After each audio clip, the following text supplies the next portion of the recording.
Igreja Cristo é Vida, a sua cidade refúgio.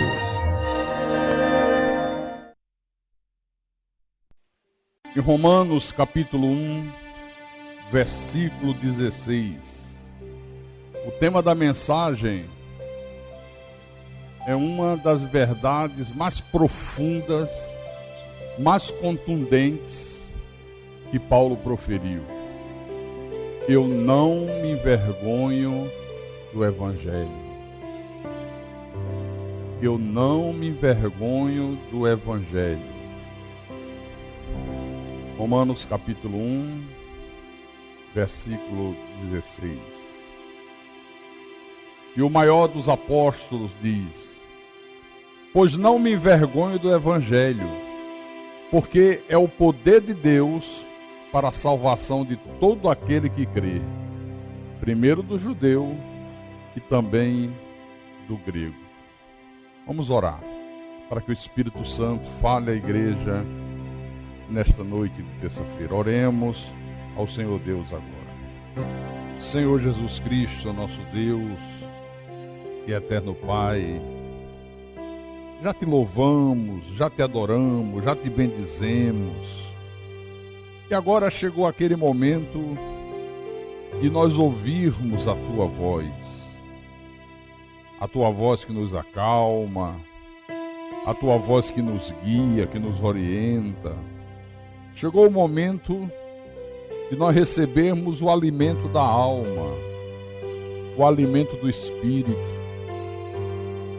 E nós queremos nessa noite, meu Deus, ter o privilégio de crescer um pouco mais na Tua graça e no Teu conhecimento.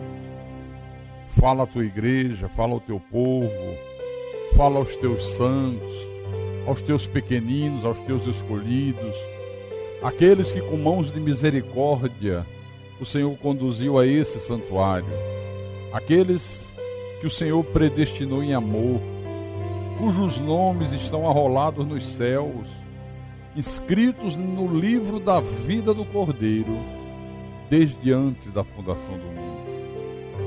Aqueles que hão de herdar a vida eterna.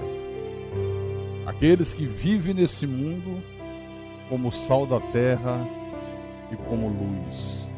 Usa-me como teu servo, como teu pastor.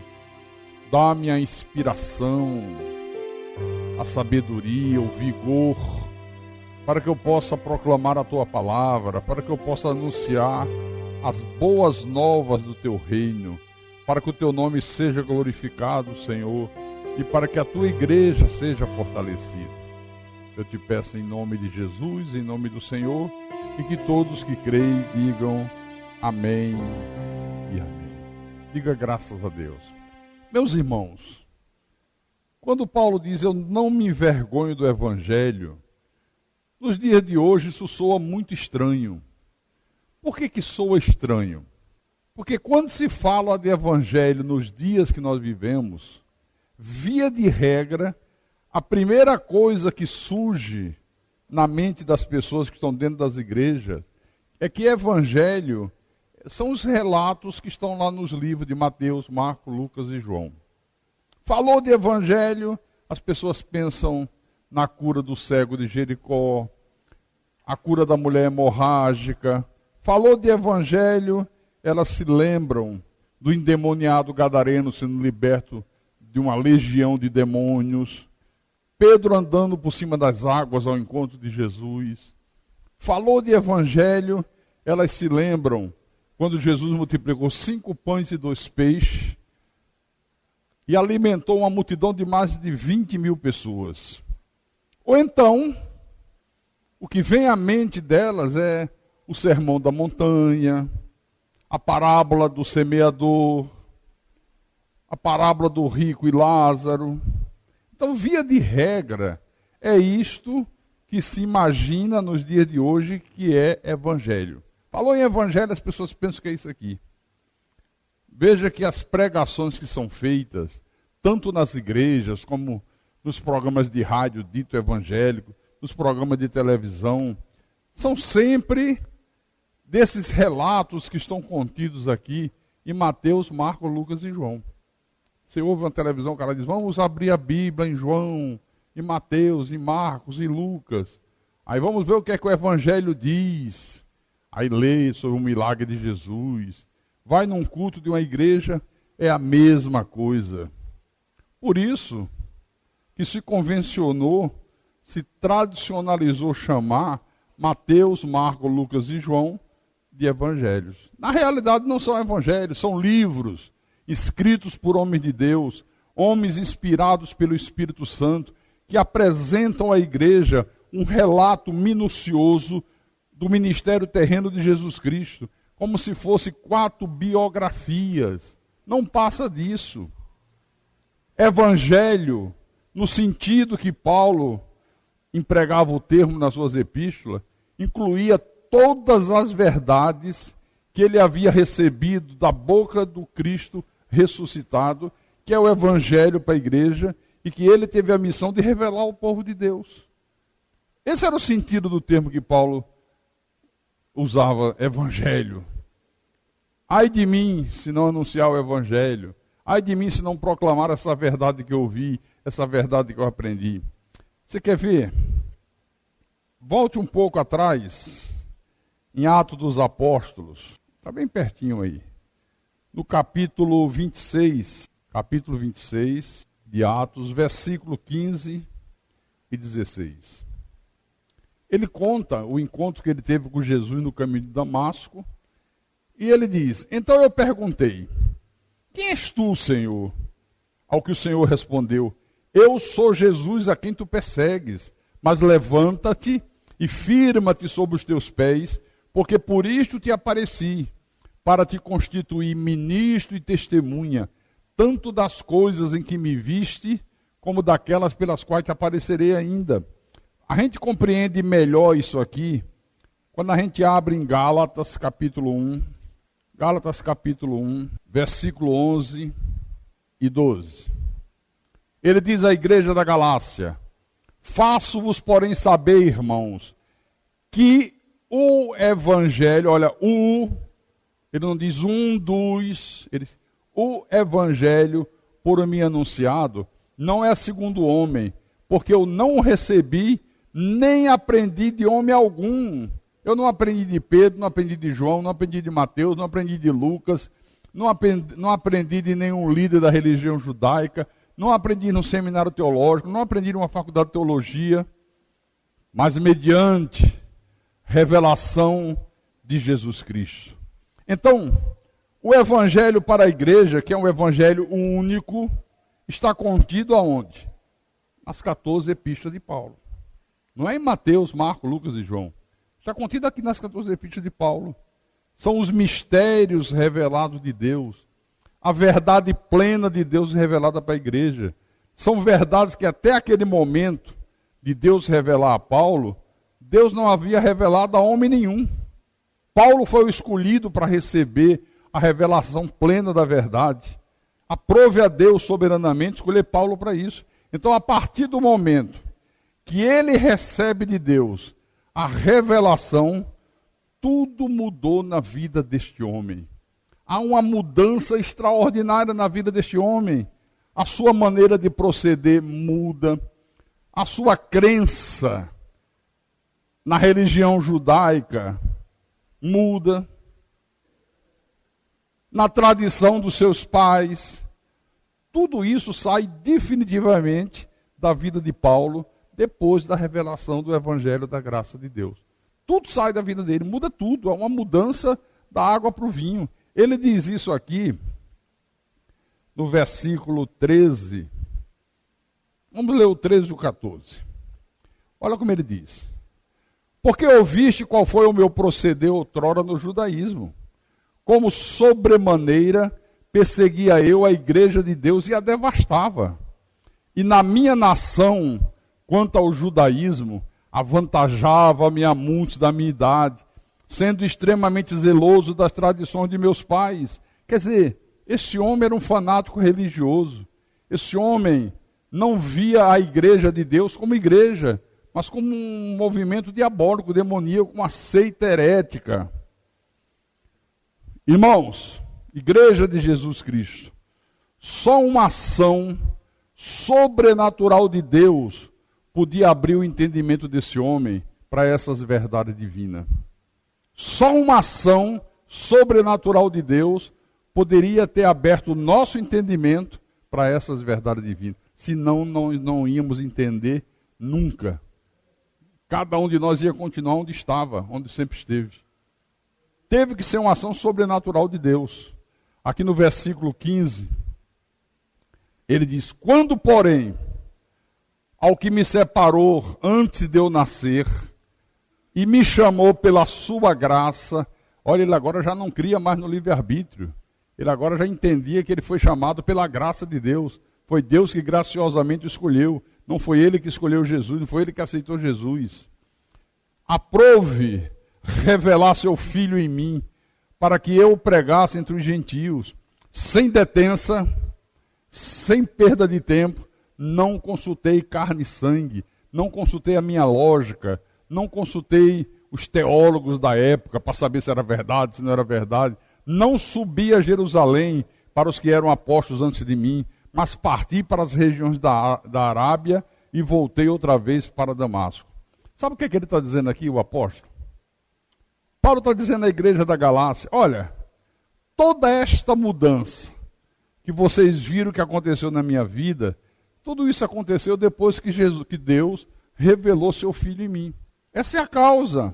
Porque a partir daqui, ele compreende que aquele que se apresentava como Filho de Deus era, na verdade, o próprio Deus. Olha que compreensão maravilhosa. Aquele que se apresentava como Filho de Deus era, na verdade, era o próprio Deus. Era o próprio Deus que se fez carne, assumiu um corpo no ventre da Virgem Maria. Enquanto Deus não revelou esse mistério, Paulo perseguia os cristãos. Paulo devastava a igreja. Ele não cria em nada que Jesus falava, em nada que Jesus dizia. Quanto mais ele ouvia, mais ódio ele tinha. Mas ele perseguia a igreja. Eu perseguia a igreja de Deus e a devastava, ele diz. Volte em Atos dos Apóstolos 26. Vamos voltar lá. Atos, capítulo 26, versículo 9 em diante. Olha o que ele diz, olha como ele confessa isso. Ele diz assim: na verdade, a mim me parecia que muitas coisas devia eu praticar contra o nome de Jesus o Nazareno. E assim procedi em Jerusalém. Havendo eu recebido a autorização dos principais sacerdotes, encerrei muito dos santos nas prisões, e contra estes dava o meu voto quando os matava. Muitas vezes os castiguei por todas as sinagogas, obrigando-os até a blasfemar, e demasiadamente enfurecido contra eles, mesmo por cidades estranhas os perseguia. Eu pergunto, por que esse homem achava que devia fazer todas essas crueldades? Por que ele achava que devia praticar toda sorte de males contra o nome de Jesus? Por que ele achava que ele devia arrebentar com quem se dissesse cristão? Quando alguém colocava um cristão à morte, ele fazia assim, ó: por mim pode matar, pode apedrejar, pode jogar. Por quê? Sabe por quê? Porque para os judeus não havia blasfêmia maior do que alguém se apresentar como sendo o Deus deles. Isso era a maior blasfêmia. Não havia blasfêmia maior do que alguém querer se passar por Deus. Só que Jesus não estava se passando por Deus. Jesus não estava se apresentando como se fosse mais um Deus. Jesus foi muito além disso, mas muito além mesmo. Para você ter certeza disso, João capítulo 10, versículo 30. Versículo 30 em diante. O Senhor disse assim: eu e o Pai somos um. Aí os judeus olharam: como é que é a história? Eu e o Pai somos um. Ele está dizendo que é o Pai. Novamente, pegaram os judeus em pedras para lhes atirar. E Jesus disse: tenho-vos mostrado muitas coisas boas da parte do Pai. Por qual delas me apedrejai? Eu só tenho mostrado coisa boa, só tenho anunciado coisas boas. Eu não anuncio nada de ruim, só faço coisas boas em nome do Pai. Por qual dessas coisas boas vocês estão me apedrejando? E os judeus responderam: Não é por boa obra que te apedrejamos, e sim por causa da blasfêmia, pois sendo tu homem, te fazes Deus a ti mesmo. Você vê, observe a indignação dos judeus, porque sendo tu homem, te fazes Deus a ti mesmo. Ou seja, você é um simples homem de carne e osso, come o que nós comemos, bebe o que nós bebemos, vive nessa terra como nós vivemos, e você está afirmando que é o Deus Todo-Poderoso. Você está afirmando que é o nosso Deus. Isso é uma blasfêmia. Mas é interessante, irmão, que até os apóstolos tiveram dificuldade de compreender esse mistério, sabia? Os próprios apóstolos de Jesus tiveram extremas dificuldades. No capítulo 14 desse mesmo livro de João, capítulo 14, versículo 6 em diante. Respondeu-lhe Jesus: eu sou o caminho e a verdade e a vida. Ninguém vem ao Pai senão por mim. Eu quero chamar a atenção para vocês. 99% dos pastores, 99% do povo evangélico, dos católicos, quando eles citam esse versículo aqui decorado, eles fazem: Jesus disse, eu sou o caminho e a verdade e a vida. Ninguém vai ao Pai senão por mim. Ainda aponta o dedo lá para cima. Eu era um deles. Como se houvesse um pai lá em cima, um filho aqui embaixo. Mas não é isso. Ele disse: ninguém vem ao Pai, senão por mim. Aí ele diz, versículo 7, se vós me tivesses conhecido, conhecerias também a meu Pai. Quer dizer que eles andavam com Jesus dia e noite, e não conheciam quem era Jesus, irmãos. É a grande tragédia do falso cristianismo. Tem Bíblia, leem Bíblia, mas não sabe quem é Jesus. Ignoram que Jesus é Deus. Se vós me tivesses conhecido, vocês conheceriam também a meu Pai. Desde agora o conheceis e o tendes visto. Imagina a confusão que isso criou na cabeça dos apóstolos. Desde agora o conheceis e o tendes visto. Desde agora vocês conhecem o meu Pai e têm visto o meu Pai. Imagina a confusão, um olhando para o outro. Você entendeu alguma coisa aí, Pedro?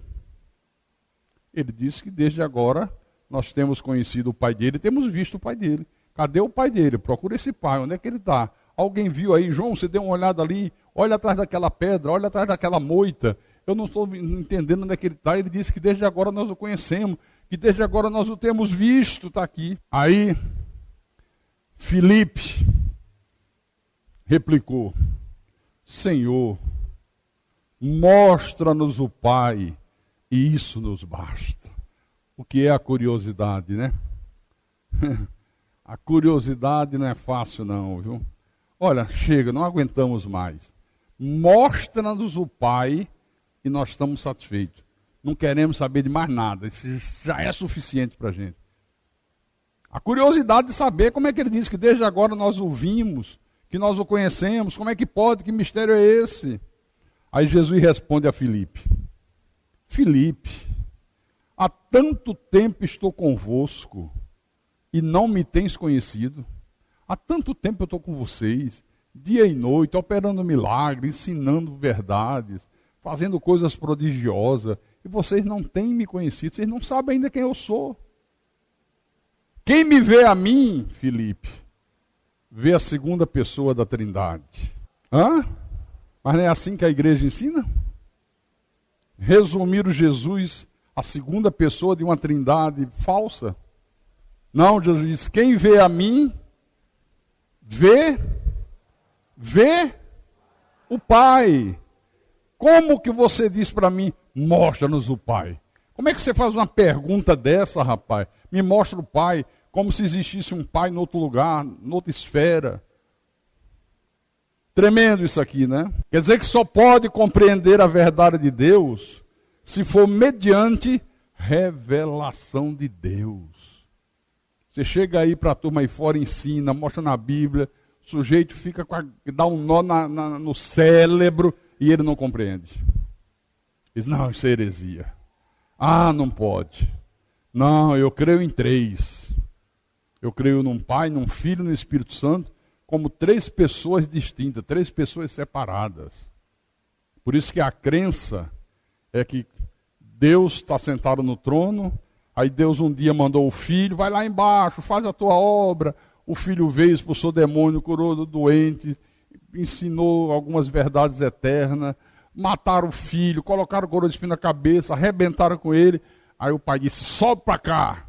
E o filho chegou lá todo ensanguentado, todo arrebentado. Aí senta, agora vais tu, Espírito Santo. E disse que agora quem faz a obra é o Espírito Santo. Essa é a visão distorcida que a religião tem. Irmãos, essas verdades não se aprende por capacidade humana. Você pode ser um engenheiro, um médico, um advogado, um juiz, um psicólogo. Você pode ser uma pessoa de um QI altíssimo. Se Deus não te revelar isso aqui, você não vai compreender isso aqui. Não se aprende por capacidade humana, não se aprende por lógica, não se aprende numa faculdade de teologia. Se aprendesse numa faculdade de teologia, todos os pastores saberiam pregar essa verdade. E não sabem. E não sabem. Você quer ver como é verdade o que eu estou dizendo para você? Naquela época, quem era que dava autorização a Paulo para perseguir violentamente os cristãos? Quem que dava autorização? Era os bruxos? Era os macumbeiros daquele tempo? Eram os adivinhos? Não. Quem é que dava autorização? Os principais sacerdotes. Os líderes da religião judaica. Aqueles homens que mais tinham estudado as Escrituras. Aqueles homens que conheciam todos os livros do Velho Testamento. O problema é que, a exemplo de hoje, eles conheciam a letra, mas não tinham a revelação da letra. Não tinham a revelação da letra. Infelizmente, a igreja hoje está cheia dessa gente, mas cheia.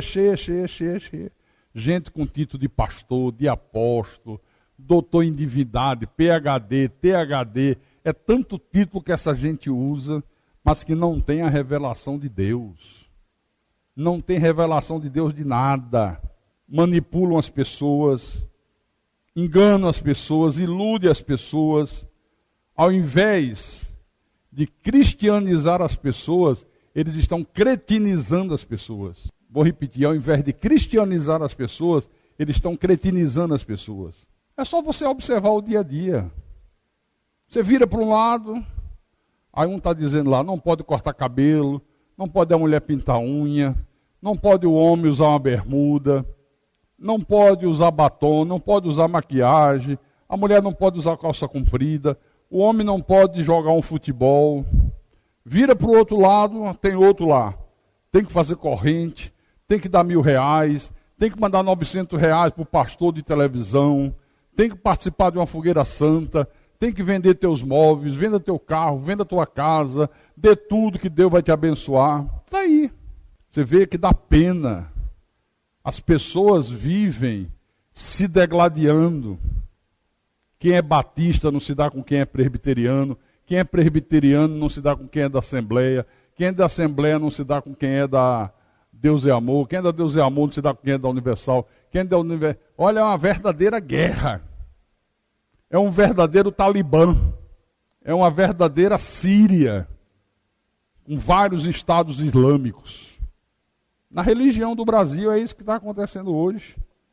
Aí eu pergunto, quem é que criou essas coisas horríveis e colocou na cabeça do povo? Os principais sacerdotes. Os líderes das igrejas de hoje. Por quê?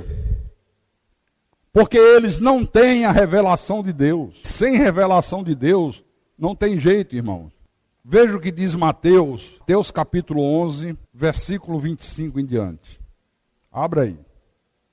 Mateus capítulo 11, versículo 25 em diante. Preste bem atenção, porque o texto diz assim: por aquele tempo, exclamou Jesus, graças te dou, ó Pai, Senhor do céu e da terra, Porque ocultaste essas coisas aos sábios instruídos e as revelastes aos pequeninos. Sim, ó Pai, porque assim foi do teu agrado. Tudo me foi entregue por meu Pai. Ninguém conhece o Pai ninguém conhece o Filho senão o Pai. E ninguém conhece o Pai senão o Filho. E aquele a quem o Filho o quiser revelar. Pastor, mas Jesus não está falando com o Pai?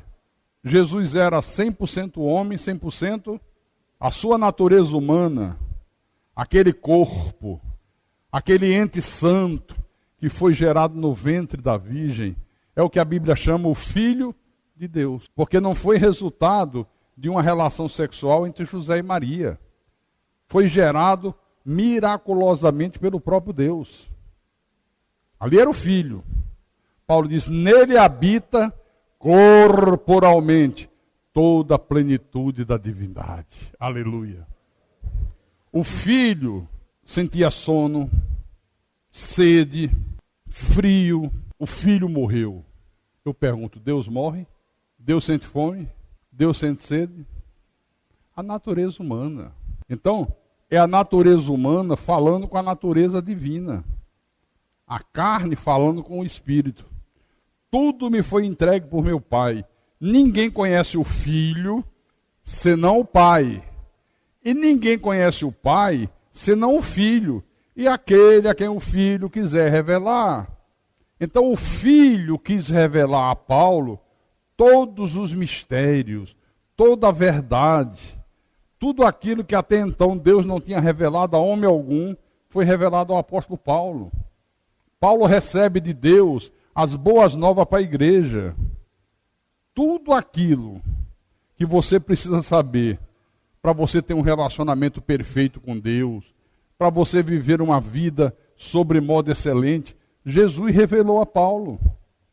Essa foi a missão que Deus outorgou a Paulo. Paulo, a tua missão é revelar essa verdade à igreja. Você vai sofrer, você vai padecer, você vai pagar um preço muito caro, mas essa é a tua missão. E ele cumpriu. Atos capítulo 20, abre aí. Atos capítulo 20, versículo 24 em diante. Paulo faz uma reunião com os pastores de Éfeso, faz uma despedida. Ele sente que o Espírito Santo o está enviando para Jerusalém. E ele diz àqueles pastores, porém, em nada considero a vida preciosa para mim mesmo, contanto que eu complete a minha faculdade de engenharia, contanto que eu complete a minha faculdade de advocacia. É isso que ele está dizendo? E nada considero a vida preciosa para mim mesmo. Nada mais nesse mundo tem mais importância para mim. Paulo diz, contanto que eu complete a minha carreira e o ministério que recebi do Senhor Jesus para testemunhar, para proclamar, para anunciar, para ensinar o evangelho da graça de Deus. Aleluia, aleluia, aleluia. Aleluia. Aí ele diz, versículo 25, agora eu sei que todos vós, em cujo meio passei pregando o reino, não vereis mais o meu rosto. Vocês não vão mais me ver. É a despedida, estou indo e aqui não vou voltar nunca mais.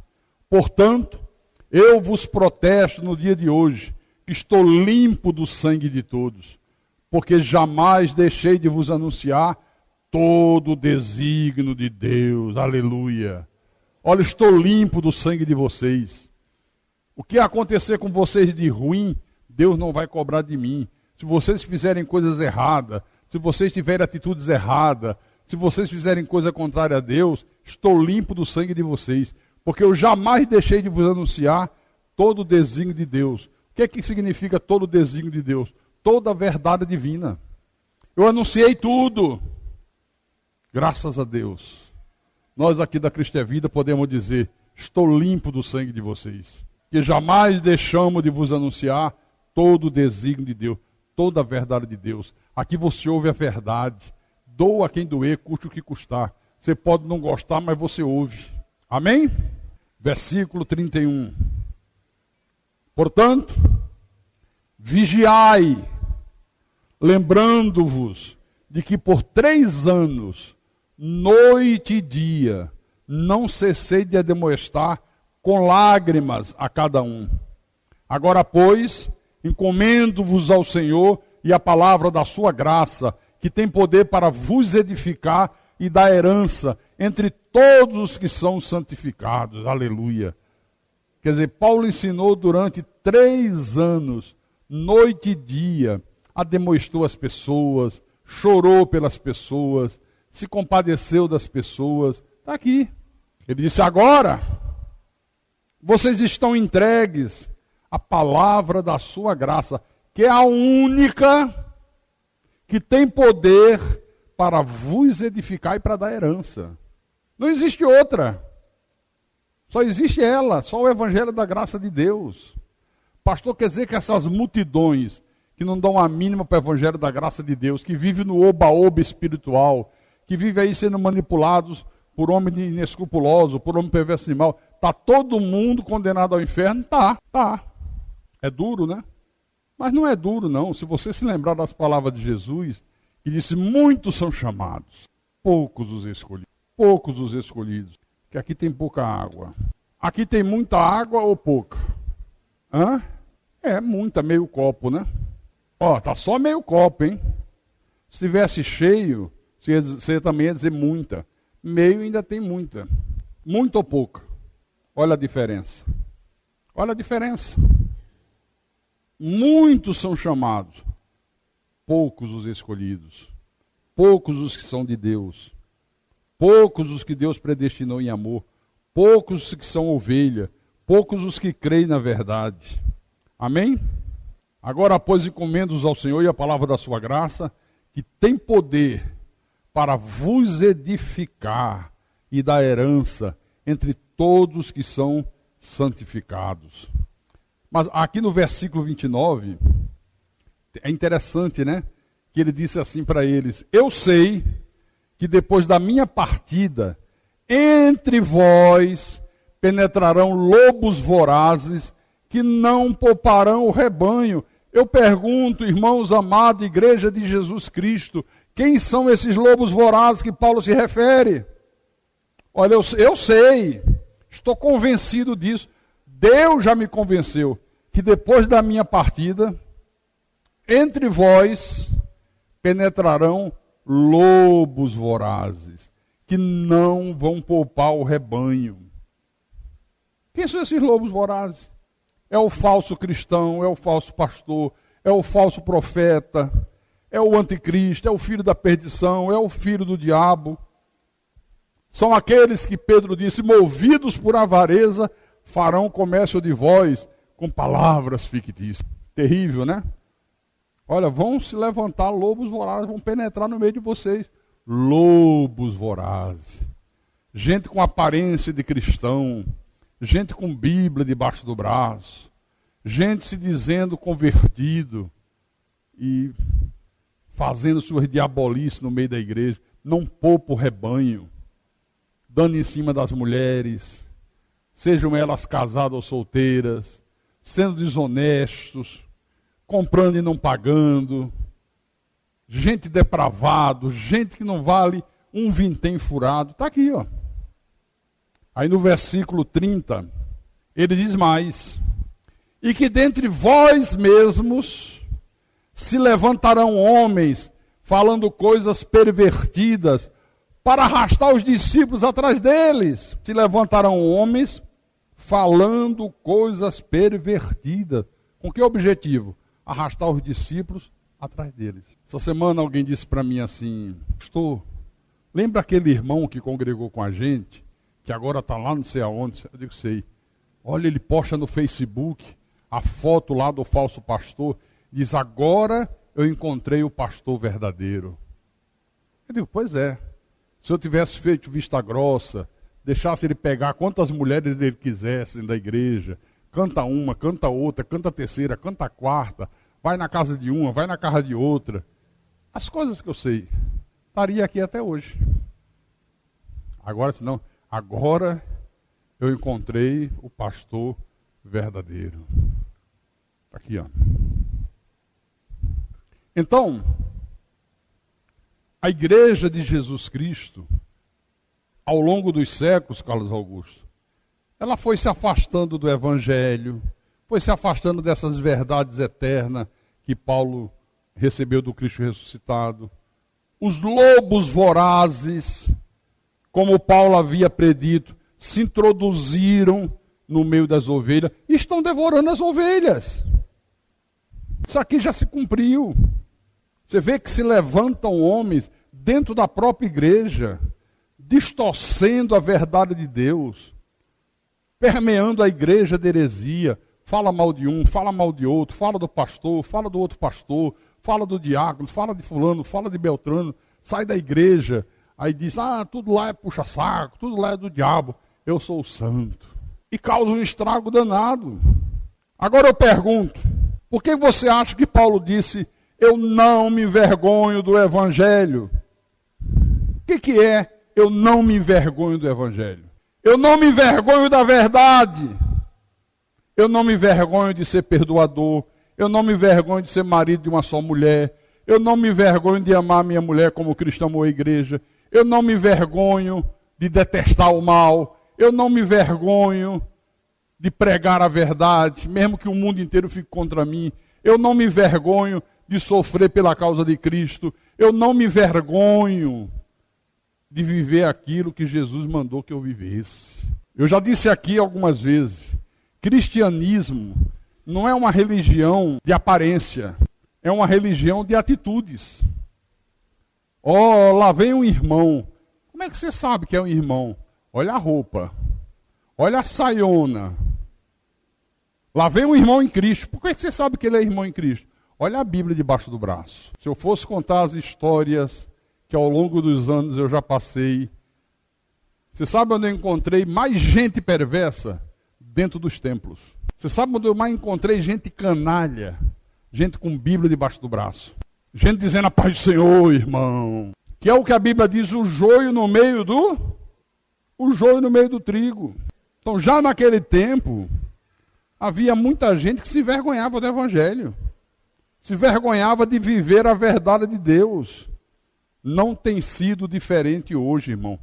Quantos pregadores que conhecem este evangelho da graça de Deus que nós pregamos, quantos pregadores, quantas pessoas, milhares e milhares de pessoas que ouvem o nosso programa todas as manhãs, 1 hora de programação na Rádio Metropolitana, e mesmo conhecendo a verdade, preferem viver a mentira.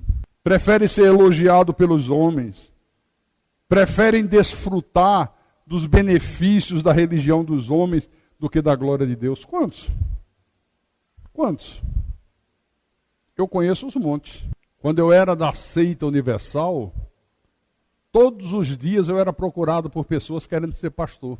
Eu dizia, fica aí que eu vou te dar uma chance. Se o cara tivesse jeito de camelô, sabe, soubesse enganar as pessoas, ter lábia, eu dizia, eu vou te dar uma chance, vai ficar em tal lugar ali. Se você for bem, você vai ser pastor. Se você for bem, era arrecadar dinheiro. Se o cara começasse a arrecadar bem, rapaz, o cara é um gindão, hein? Deve ser ungido pelo espírito do Lula, do PT, do Zé Disseu.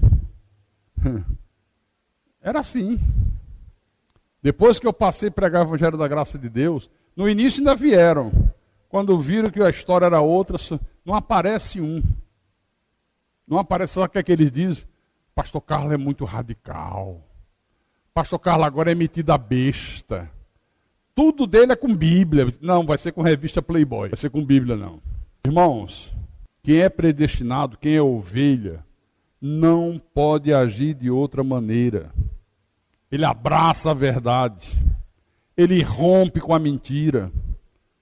Ele diz, eu não me envergonho do evangelho. Eu não me envergonho de pregar a verdade. Eu não me envergonho de sofrer por causa de Cristo. Eu não me envergonho de ser chamado de herege. Eu não me envergonho de ser perseguido. Eu não me envergonho do evangelho. Foi assim com Paulo. Foi assim comigo. Tem que ser assim com vocês. Quantos de vocês são postos à prova dentro da própria família? Quantos que dizem, mas você agora, hein? Poxa, tudo seu é direitinho. A gente chama você para ir para uma farrinha, você não vai mais. Antes você ia. Fazer um trambiquezinho aqui para ganhar dinheiro, você não quer fazer trambique. Vamos fazer um... Como é que chama esse negócio para roubar a luz? Gato, miau! A conta de luz está muito alta. Vamos fazer um gato. Aí você diz, nem rato. Quanto mais gato. Aí está vendo? Por isso que eu não gosto desse pessoal de igreja. Tudo muito certinho, tudo muito direito. Não, nós da graça de Deus somos muito certinhos, somos muito direito. Apesar das nossas falhas. Só não somos perfeitos, né? Amém? Eu pergunto, você tem se envergonhado do Evangelho? Você tem se envergonhado de pregar a verdade? Eu não me envergonho não, meu irmão. Pode o pau quebrar. Se eu estiver num lugar, falou bobagem, eu já entro com a verdade. Se me detestou, detestou. Coma menos, passe bem. Quero nem saber. Minha irmã diz assim, tu é muito bronqueiro. Eu digo, eu não. Eu sou pregador da verdade. Eu não tenho medo de falar a verdade. Se falar mentira na minha frente, tem acordo. Eu digo na hora. Bom, livro de João, capítulo 12. Livro de João, capítulo 12, versículo 42 e 43. Contudo, muitos dentre as próprias autoridades creram nele. Olha, dentre as próprias autoridades judaicas, muitos creram em Jesus, que ele era o Messias, que ele era o Salvador. Mas por causa dos fariseus, não o confessavam, para não serem expulsos da sinagoga. Porque amaram mais a glória dos homens do que a glória de Deus. Tem gente que não confessa a verdade da graça de Deus, porque tem medo de ser expulso das suas sinagogas. Preferem viver uma vida de dissimulação do que assumir a verdade da palavra. Eu não lembro quem estava comigo. Eu fui aqui numa feira, teve ali no Sebrae, feira de produtos evangélicos, não sei o quê, não sei o quê. Foi Rodrigo, está lá atrás, Diácono Rodrigo. Aí nós fomos dar uma olhada, né? E íamos comemorar o aniversário da igreja. Aí um rapaz disse, olha, eu vou arranjar uma banda, um conjunto, um coral, sei lá o que é, para ir lá cantar no dia do aniversário. Dá para o senhor dar uma chegadinha aqui? Eu chamei o Rodrigo, fomos lá. Aí demos uma olhada, só aquela bobeira, né?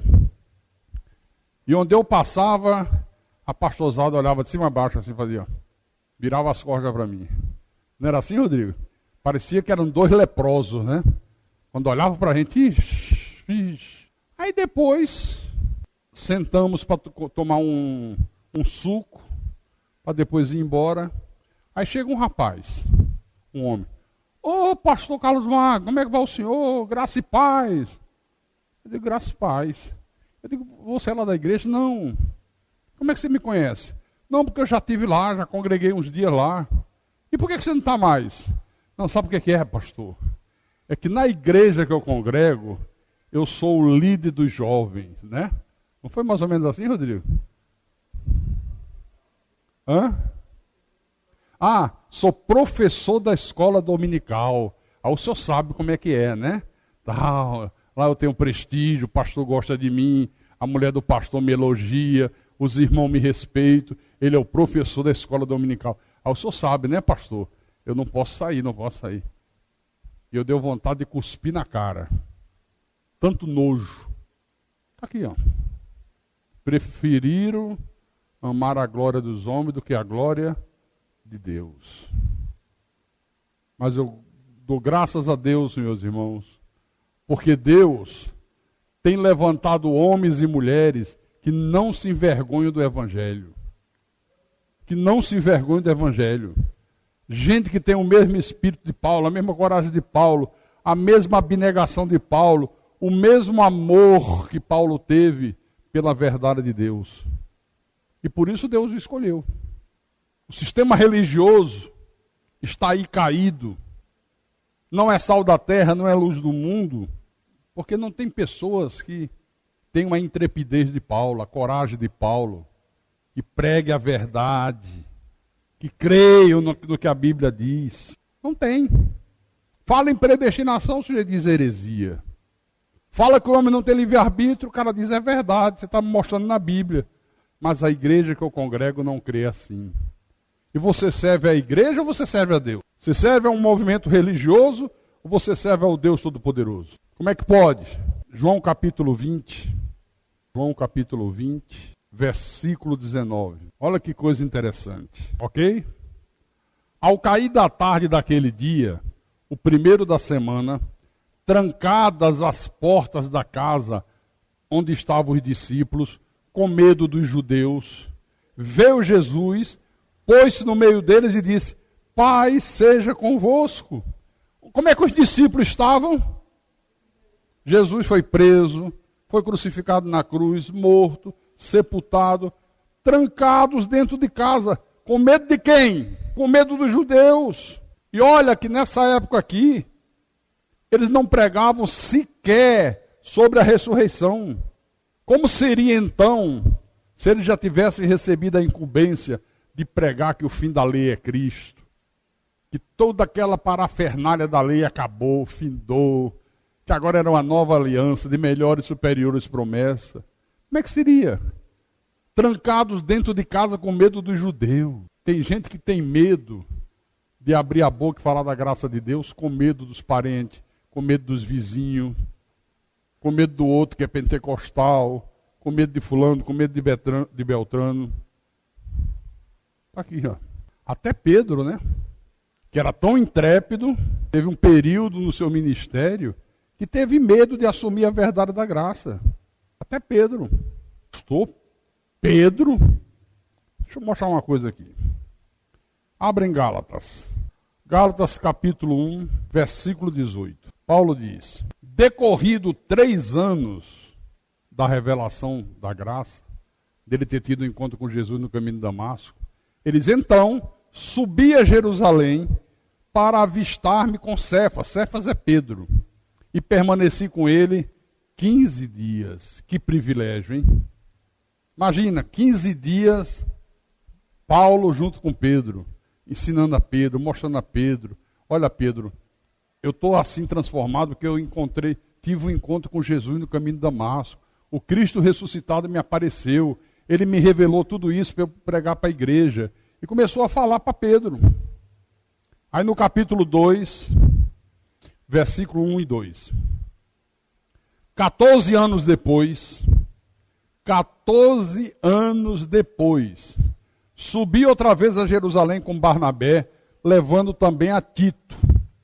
Subi em obediência a uma revelação e lhes expus o evangelho que prega entre os gentios, mas em particular aos que pareciam de maior influência, para de algum modo não correr ou ter corrido em vão.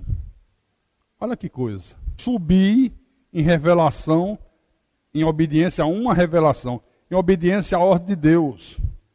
Fui a Jerusalém, procurei os mais influentes da religião, chamei os apóstolos, para não acontecer de eu pregar que não tem nada a ver com a história e ter corrido em vão. Preguei logo a liderança, preguei logo aos líderes da religião, né? O evangelho que ele recebeu para a igreja. Aí do versículo 9: e quando conheceram a graça que me foi dada, Tiago, Cefas e João, que eram reputados colunas, me estenderam a mim e a Barnabé a destra de comunhão, a fim de que nós fôssemos para os gentios e eles para a circuncisão. Quer dizer, conhecer a verdade que Jesus revelava a Paulo, a verdade da preexistência, a verdade da predestinação, a verdade da soberania de Deus.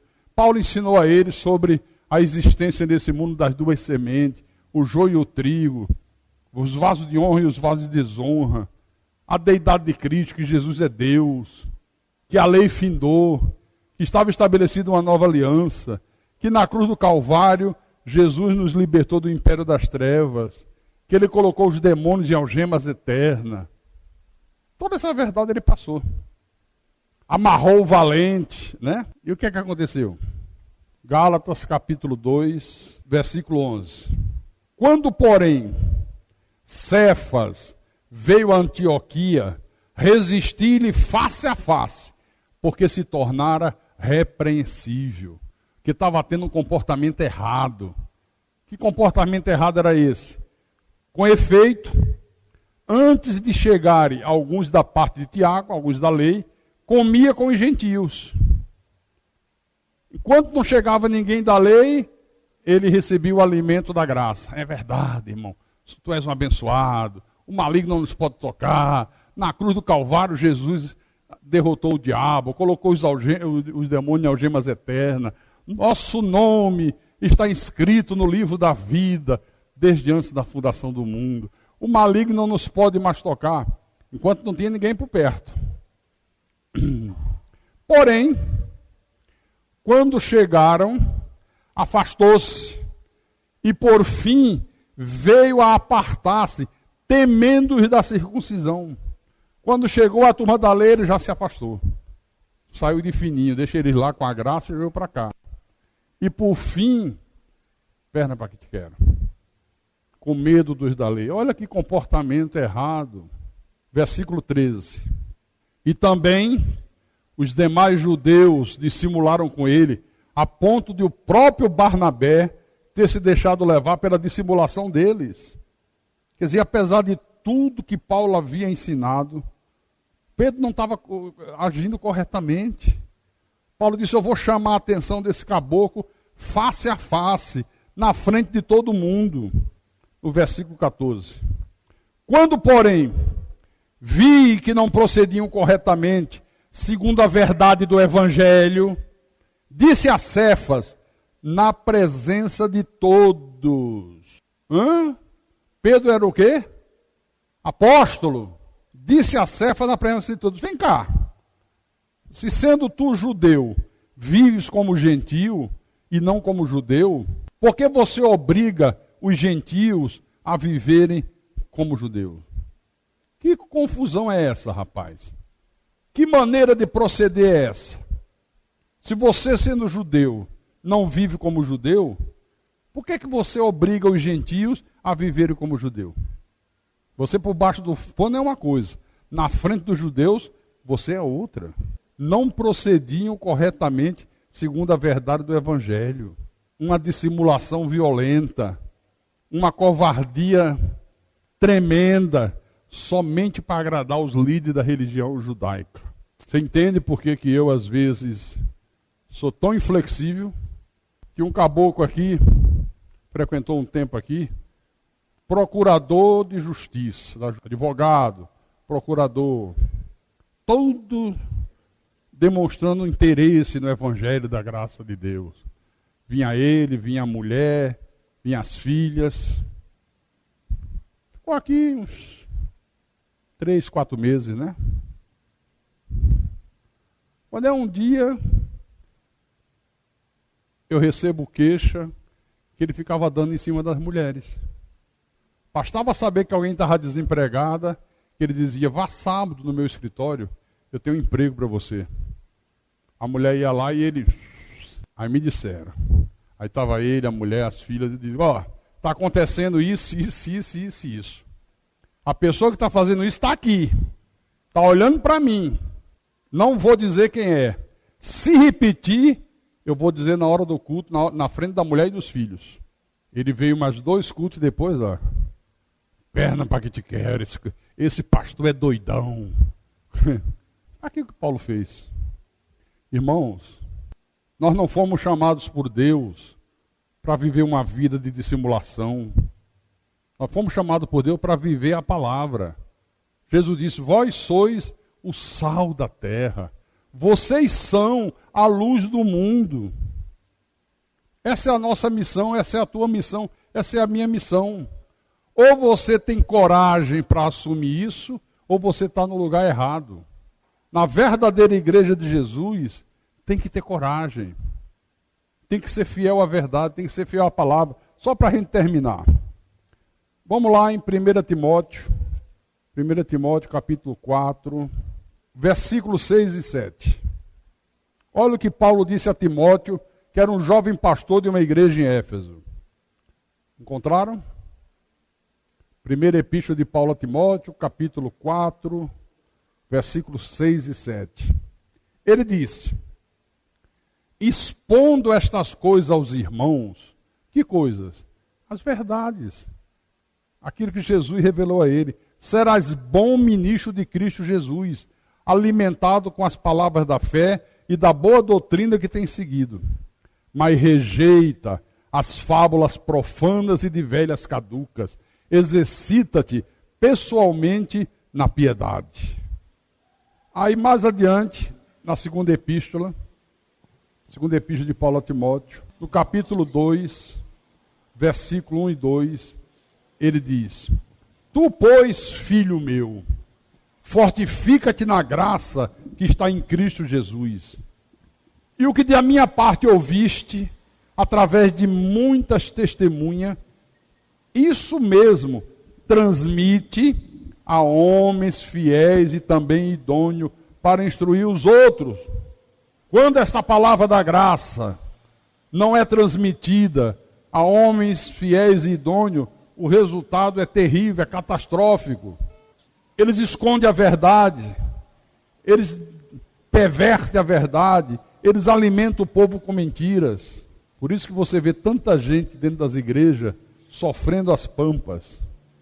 Quantas vidas destruídas, quanta gente sem paz, quantos casamentos esboroados, quanto sofrimento, quantas angústias, quantas decepções, gente com problemas psicológicos terríveis. Você vê isso todo dia, toda hora.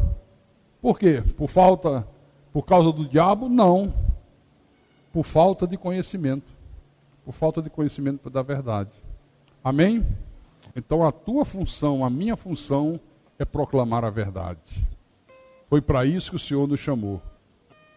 Igreja é a coluna e baluarte da verdade. Igreja não é um clube religioso. Oh, ali é tão bom, tem um grupo de louvor que é um espetáculo. Podia não ter grupo de louvor nenhum aqui. Era a mesma coisa. Ah, tem um grupo de dança lá, as irmãs fazem assim, faz assim, faz assim. É porque estão com vontade de ir para o carnaval ainda. Aí como não pode ir, disfarça e faz dentro da igreja a palhaçada. Pastor, eu fui numa que as mulheres faziam assim, parecia aquelas baianas manifestando no centro espírita. É porque vieram de lá e ainda sente saudade. Aí diz que recebe o Espírito Santo do mesmo jeito. Qual é a atração que vai ter domingo na tua igreja? Ah, domingo vai ser o testemunho de Dedé dos Trapalhões. O cara veio aqui em Fortaleza, cobrou 30 mil reais, foi dar testemunho na igreja batista que tem ali na Aldeota. Foram 5 sessões no dia, que era gente no meio da rua, polícia, bombeiro, multidões, para ouvir o testemunho de Dedé dos Trapalhões. Hoje o cara não quer mais nem saber de igreja. Hoje o cara está solto no mundão. Enganou os bestas. Entendeu? Nessa igreja aqui, só tem uma atração. O Evangelho da graça de Deus. Essa é a atração dessa igreja. Em nome de Jesus Cristo. Amém?